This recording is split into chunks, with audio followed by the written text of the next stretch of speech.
What is going on, everybody? Welcome back to another late night in the BrewLab with me, Lone Fox, your Brewmaster-in-Chief.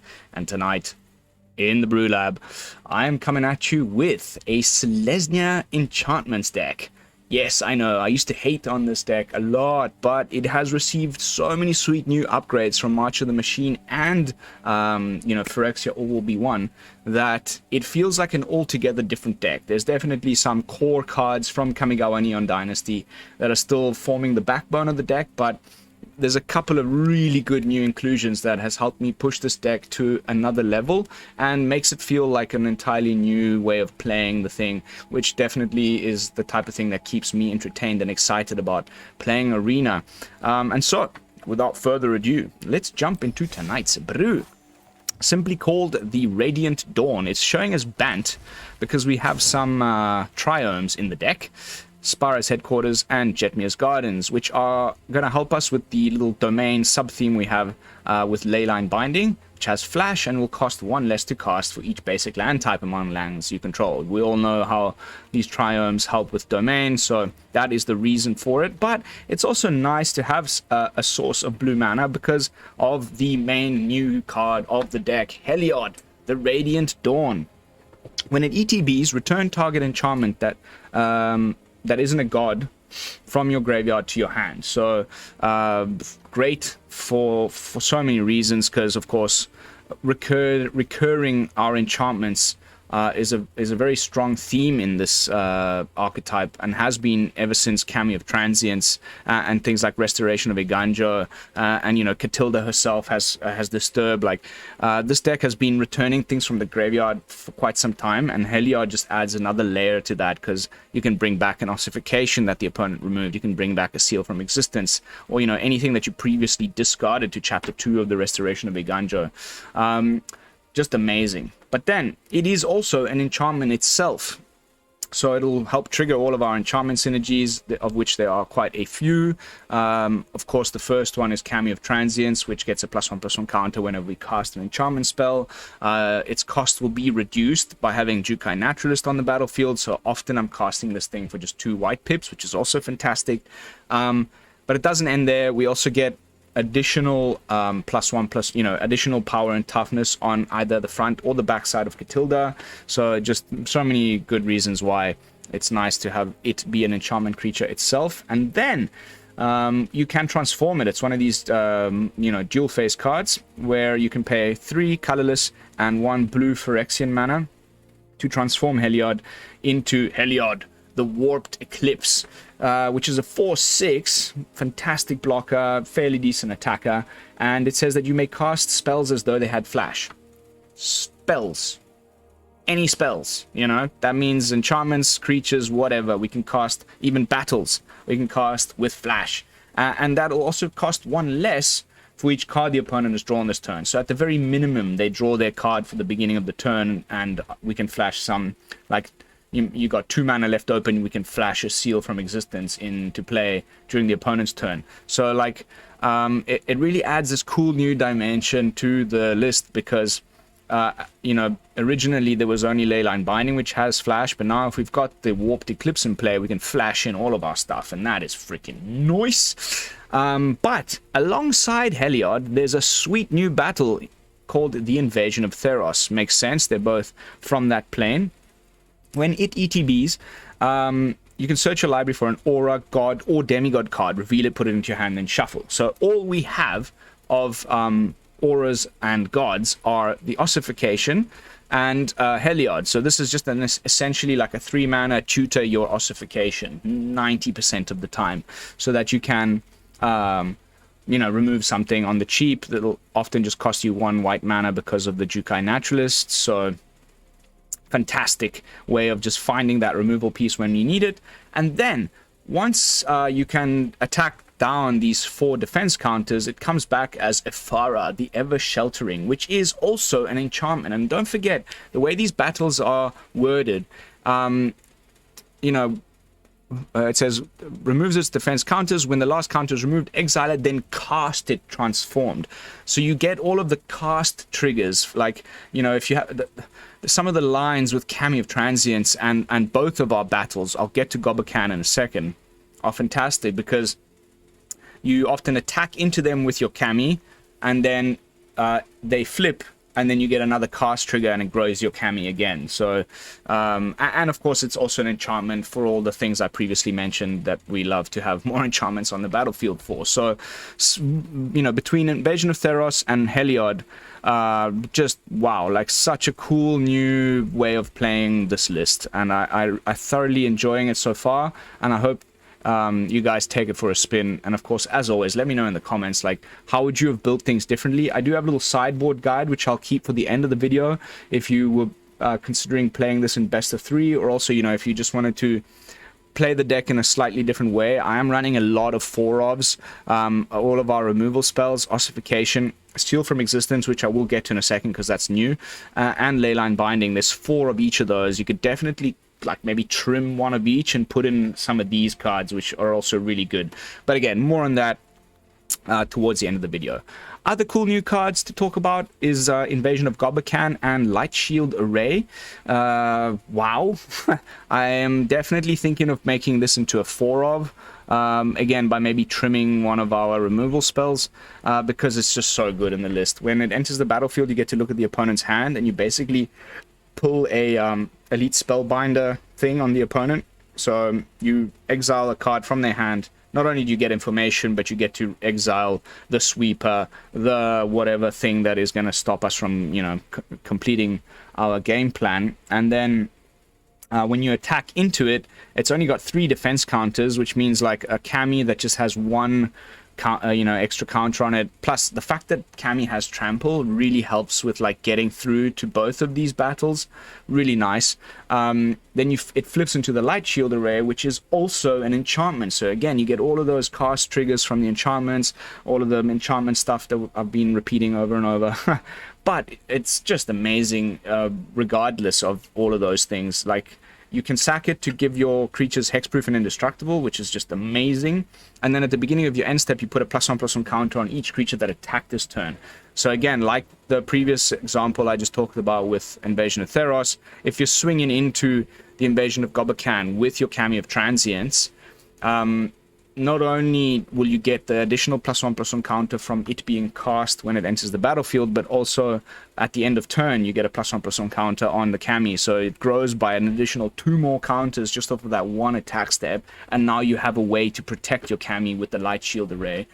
Just amazing, which is probably why I should be playing a 4-of. But for now, the deck's been running just fine as is, and I don't want to jinx it and make too many BrewLabifications before I jump into the footage. But there's definitely some things that could be done here. So again, let me know in the comments. But the rest of the deck are all things that we've seen before. I don't feel like I need to talk about them too much. Ossification is amazing. Kami of Transience is amazing. Jukai Naturalist, you know, a source of lifelink against mono red, which, you know, just now in testing before I hit record, I ended up playing 5 matches, and 3 of them were against like just the same old boring RDW list that everybody's been playing for freaking months and months and months, as if a whole new set didn't just drop. I mean, literally not a single new card RDW players in Mythic. Oh my god, I roll. The only last thing that I need to add is the Restoration is, I mean, an old card, but just in case you didn't know, let me reiterate how nice it is to, you know, play Jukai Naturalist out on turn 2. The opponent removes it. You play out the Restoration on turn 3. Find another planes, which is obviously also nice. We've got 5 of them, and there's 9 basic lands in total. It's been enough for the Ossification. Then you can discard something, and it's often the Katilda, because we do kind of want the Rising Dawn in the graveyard rather than just hard casting the front side. So you can just discard, it's like a free discard, and then you bring back your Jukai Naturalist again, which then reduces the casting cost of your Katilda. And the Rising Dawn equipped onto the Architect of Restoration, it's probably the best possible creature that you can put the Rising Dawn onto, because every time the Architect attacks, it creates, or blocks, creates a spirit, and the Rising Dawn gives the creature that it's enchanted onto additional power and toughness for each spirit and or enchantment. So, you know, when you attack, it gets bigger. I mean, mono red just scoops. The minute you can, like, navigate the game through all of their freaking aggressiveness to the point at which you can put a Rising Dawn onto an Architect, it's game over. You just gain so much life that there's really nothing they can do. Also feels really nice against mono red, the fact that they don't have any enchantment removal and the deck is entirely made out of enchantments. I definitely feel like, as always with this list, the worst matchup is a Orzhov / mono white mid-range opponent that's playing like 3 copies of Farewell and things like that, and of course the new Sunfall, which is just rapidly becoming one of my most hated cards. But I think I've done enough rambling, and let's jump straight into some games and see how the deck performs on the Mythic Ladder. Hopefully no case of Streamer's Curse. I'm sitting on 68% win rate on upwards of 20 matches, so far so good. Feels really, really strong in the meta.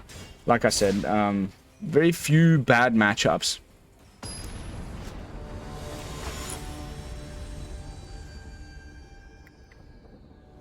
What?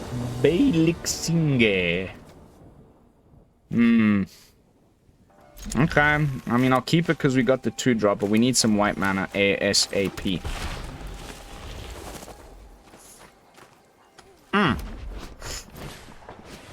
Here we go again, everybody. The same old crud. Yeah, we need the white, so let's play that out so we can ossify something next turn. There we go, case in point. My goodness, like just play anything else, please. Anything else? Yeah, I mean, why not? Then if he hits us with the inevitable turn 3 squee, we can also get rid of that. Here we go. Okay. Slightly, like, slow start from mono red is what we like to see. A 2-mana enchantment would have been nice. Okay, so let's go with double Kamis. Because he's obviously got, like, 3 lightning strikes and 1 play with fire in his hand.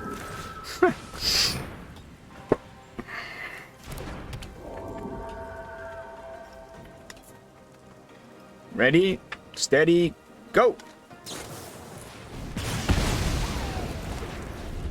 At least no Kumano, so it won't get exiled. Okay, that's new, that's different, that's cool. That's painful as all hell. That's really not that cool. That's really quite problematic, unfortunately. I think we're gonna probably lose this one. All they need is a bloody Thundering Raiju, and we're just dead zos. I need a creature, I need a blocker, I need something that gets in the way of also the Mishra's Foundry. Okay, we're dead. Okay, we can go tutor up a Ossification here.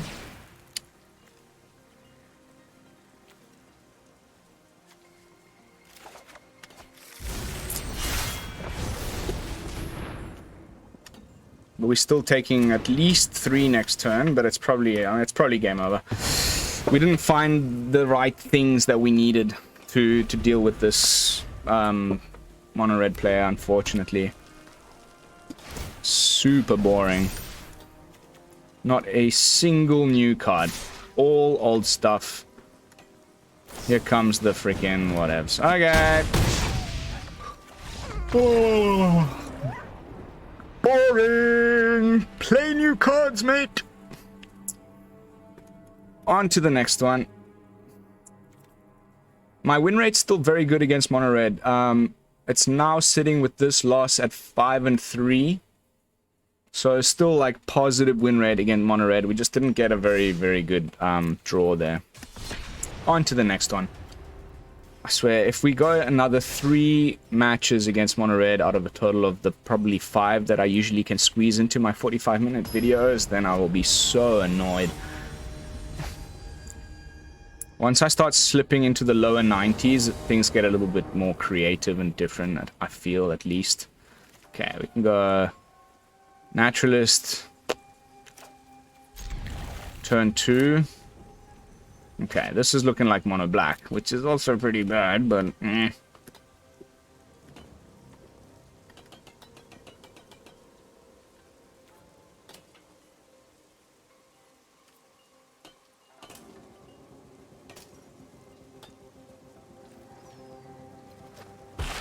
Opponent mulligans. Down to 6 on the play. Okay, Golgari. Okay, Ganjo is nice, because then we can find a basic land for our Ossification, because this is probably... Ah, alright.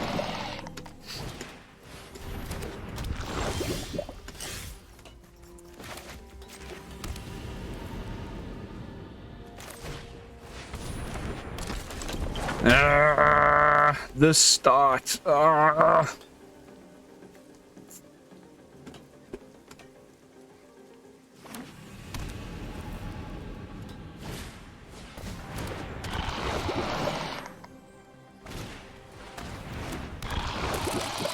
Holy crud steaks. Well, at least he can't attack. And we found our third land, so pretty happy actually with that.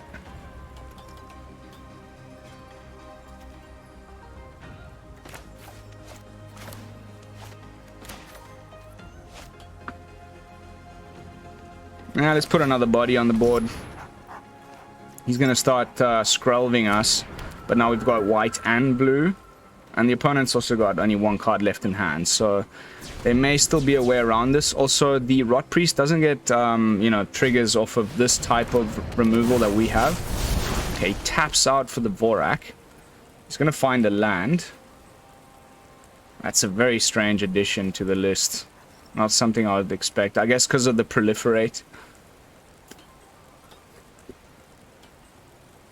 We need a basic land, so I'm going to cast Restoration. Grow the Kami. Will he just tap out for the whatever is in his hand? Abzan Toxic.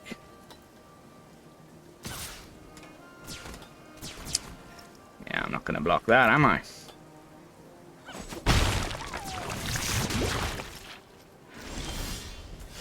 Oh, yes.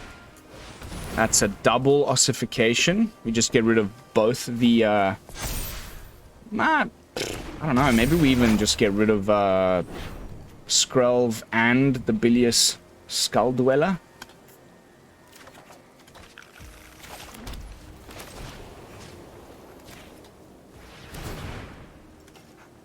He doesn't have green mana for the usual nonsense.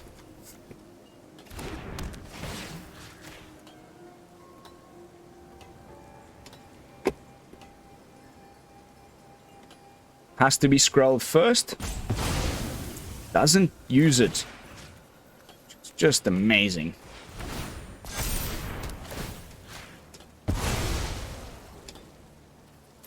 We're chilling. We're chilling. We don't need to stress.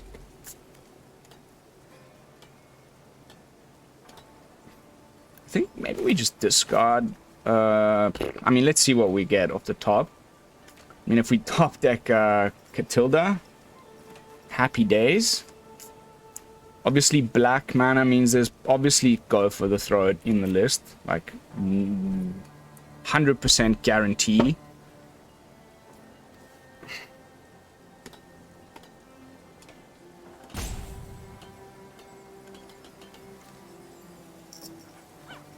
Pew!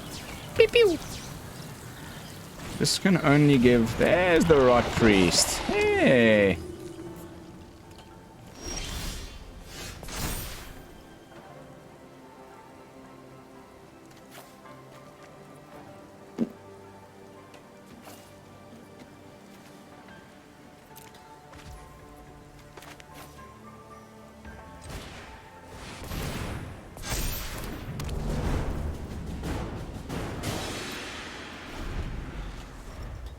Now he's got Death Touch, potentially. So the next thing I'm doing is Leyline Binding the Rot Priest.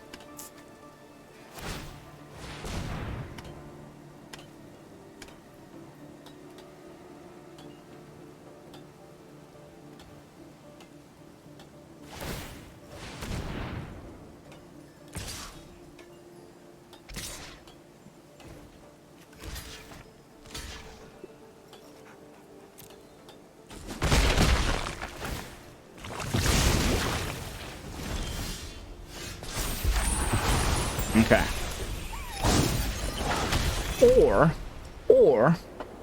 Or go find another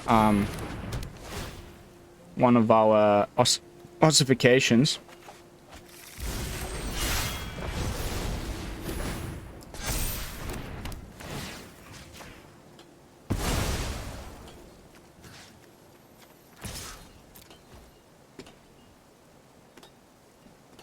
Even if you block, we get the Afara. Finally, both of the new cards on board. And now we get the cast trigger, as I mentioned in the deck tech, grows. And now because we have all of these enchantments, it's got indestructible and lifelink. And every time we cast another enchantment, we draw a card. This card is so freaking sweet in this deck. It's acting as our card draw engine.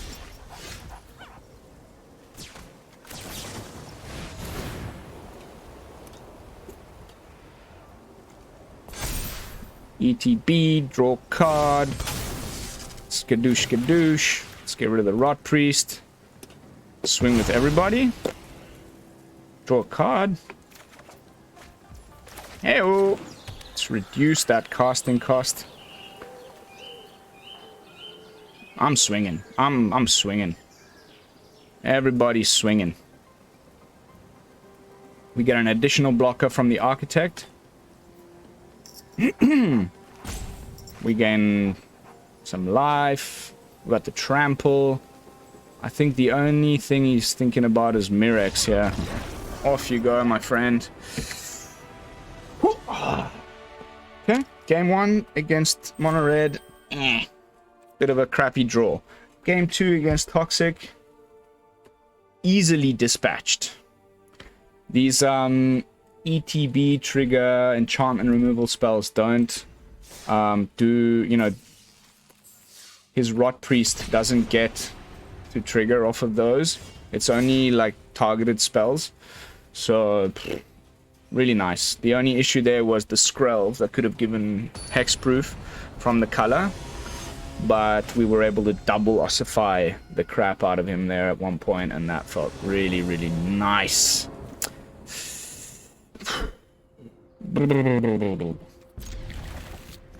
We need another untapped land to play the Kami on turn 2. That's then we're loving life.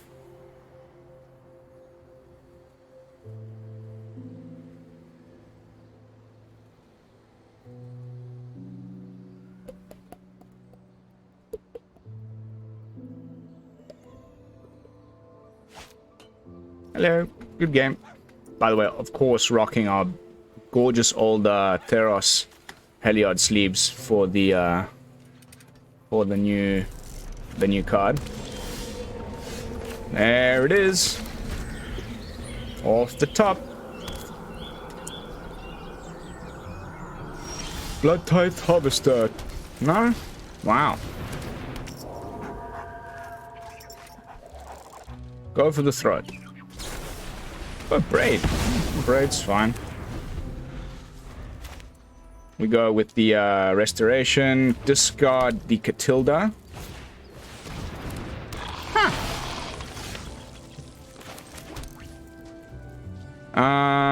Boop.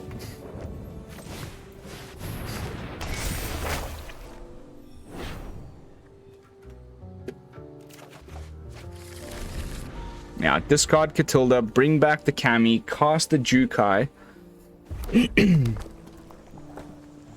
So some sort of reanimation list, of course. Cool.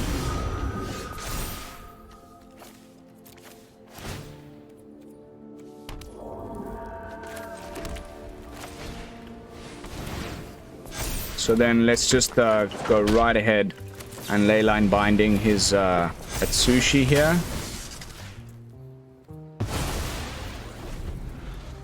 And now we're setting ourselves up for the Katilda. Okay, is he going to discard a Traxa? At least that means he doesn't... Okay. He doesn't have the Cruelty of Gix yet and all that nonsense. So he can bring it back. But then it just dies right away because only his creatures get the -1/-1. Don't know how I feel about Geth. I mean, it's a really early, like, potential. It just dies right away, but then he gets to draw and discard again. Okay, so let's get rid of Geth if we can at all. Before old Etali here comes into play. Could not have asked. Okay, let's do this in the correct order. So we get the most value here. Sorry, can't reanimate Etali, can ya? Boom, boom. Back up to 16. Now he just needs to have found his Cruelty of Gix and the top couple cards of his library. But even Etali doesn't really phase me too much if we can just go over the top with Katilda. Doesn't have reach.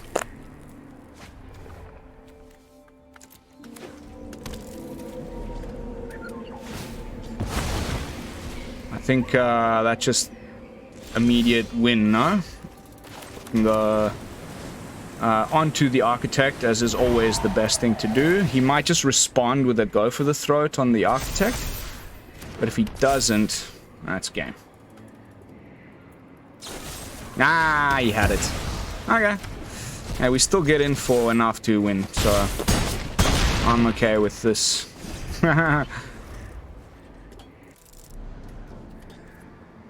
Premature good game. So much reanimation going on these days, guys. Atraxa, Etali, Titan of Industry, Portal to Phyrexia. I mean, there's so many good reanimation targets that it's like rapidly becoming one of the most common strategies you run across on a day-by-day. I talked at length about it in the Boros reanimator, beg your pardon, Mardu reanimator that I put up on the channel a couple videos back. Not only are there so many sweet new targets, there's also so many ways of doing so. There's Geth, which we just saw. There's the new Ayara. There's the new Battle of Tavalda, Invasion of Tolvada. There's, I mean, Invoke Justice. There's so much of it going on. Yeah, I think that's fairly decent. Here we go again. Here we go again, baby. There he is. Old Blood Tithe.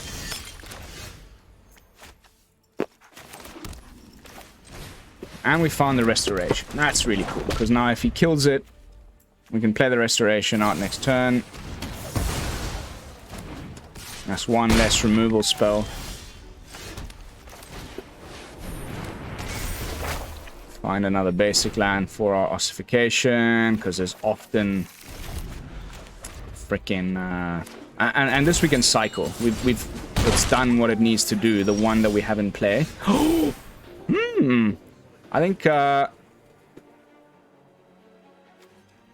oof. Okay. Brushland it is. Bring back Naturalist.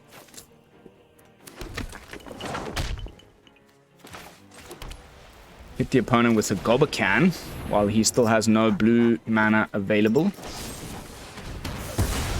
It's fine. Let's see what you got. Ha! So he doesn't have the mana. I think I'm more scared of what am I more scared of here? Invasion, honestly. Go with your friggin' go with your table. I'm not too worried. Even if you play out a Shelly, we've got the Seal from Existence. Okay, Fable it is. Didn't find his third land.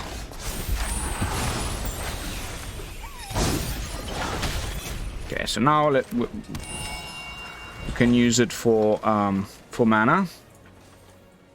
And what? Katilda? No, I think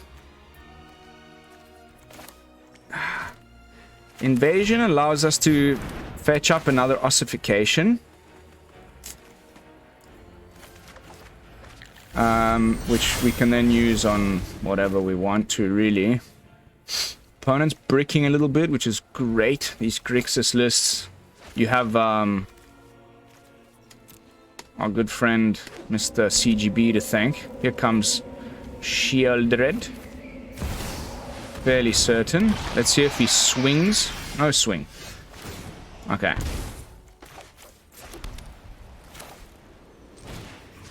So we've got enough to deal with both of these. And swing into the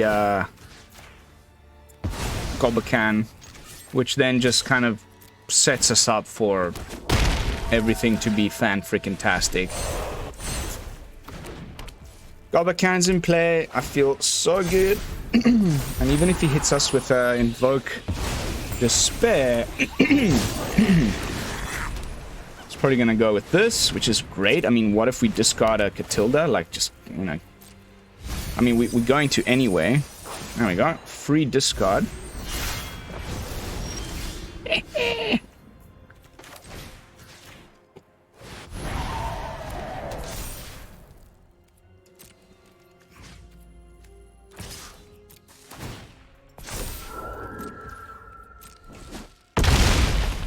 Oh, 12 life. Back up to 24.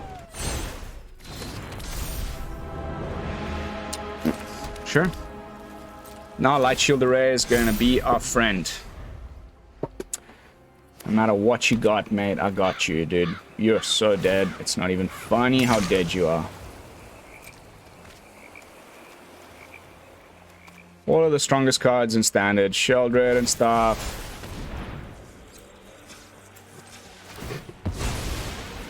Oops.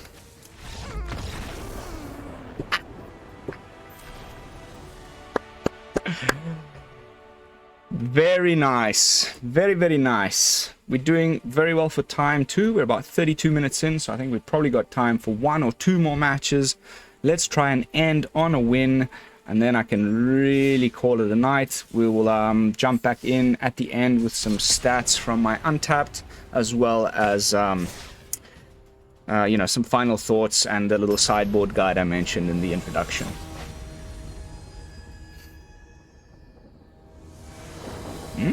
Tybalt. I see Naturalist. I say go. Or do we go with the Kami first? I think Kami first.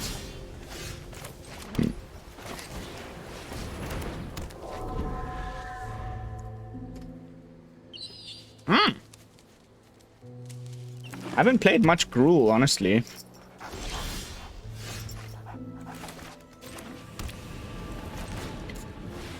He might just hit the Kami now with whatever. Okay.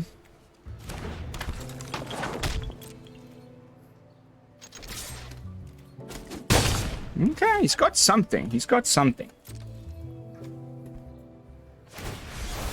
Ah, okay. That's totally fine. A little bit of ramp action. It could be the chaotic transformation deck. If it's a Fable next turn... Ah! Alright, Ossification's gonna make quick work of you, my friend. A perfect predator. You know what? I think we're going to ossify the creature token, because then we can just swing into our good friend here quite freely. Also gaining a bit of life off of the Naturalist. So Gruul ramp. Fairly certain you're trying to also get an Itali on the board. Now we discard Katilda. Not that we need to, but like I want her in the yard, honestly. It's a Tali, alright. Rampy, rampy, rampy.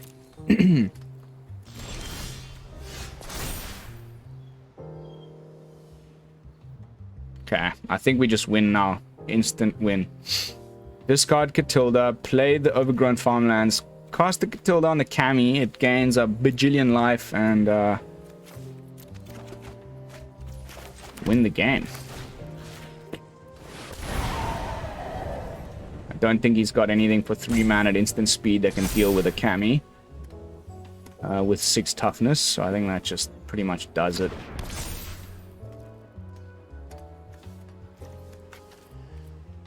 Let's play it safe and swing with just the Kami. Off you shall go.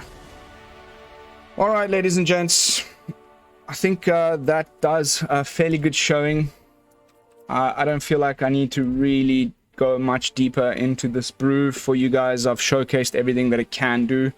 I think, you know, we're better off jumping into some stats now on my untap. So let me just...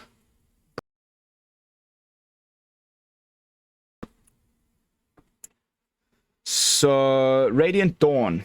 71% win rate, 17 for 7. Win rates speak for themselves. You don't have to trust me. You can just look at the win rates, guys. I mean, really nice in the meta. Okay, I thought my win rate against Mono Red was a little better. You know, when they get that nut draw and you don't have your life linkers out quickly enough, it feels pretty bad. But like 2-0 against Grixis feels fantastic. I mean, overall, just really, really loving the brew. And like I said now a few times, the new cards here, the Heliod and the Invasion of Theros and the Invasion of Gobakhan, really adding a cool new dimension to this old HeliodChantments deck from Kamigawa Neon Dynasty. Jumping back into the deck with some final thoughts. Overall review is double thumbs up. Like, gets the BrewLab stamp of approval. Absolutely loving it. But as far as final thoughts, I just wanted to show you the cards that I considered here for the sideboard. You know, if you wanted to bring this into best of 3, or if you just wanted to play some slightly different cards. Because of all these 4-ofs, there's a bit of wiggle room. You could cut like maybe 1 Seal, 1 Leyline, 1 Ossification, and that gives us 3 new slots in which you could bring in maybe some Michigos for those explosive like game-ending turns. We may consider bringing in some Hallowed Hauntings, some Spirited Companions for some additional card draw. You know, these are all like cards that we've already seen in this list. Most of them from, I mean, all of them from Kamigawa. So you can see why I just opted not to play them. I wanted to have some, you know, more newer cards to showcase in the deck. But they're all obviously very strong. This helps us find our next enchantment, find our next land. The Generous Visitor helping us grow all of our threats. The Michigos, oh my goodness, you all know how much this card can just win games out of nowhere. I don't know, maybe of these 5 cards, the Hallowed Haunting, perhaps the one that is less likely to end up in here. But I'd love to hear your thoughts in the comments, so sound off down there. It also helps out with the algorithm. But that is going to be it for tonight's gameplay footage. Thank you all so much for watching. As always, don't forget to like, comment, and subscribe. We are so freaking close to that 1,000 subscriber mark, at which point a big giveaway is going to be triggered, as well as my channel getting monetized. So I'd really appreciate it if you could just, you know, hit that subscribe button. But I will be seeing you all in the next one with another fresh brew. And until then, this is Lone Fox from the BrewLab, signing out. Peace, y'all.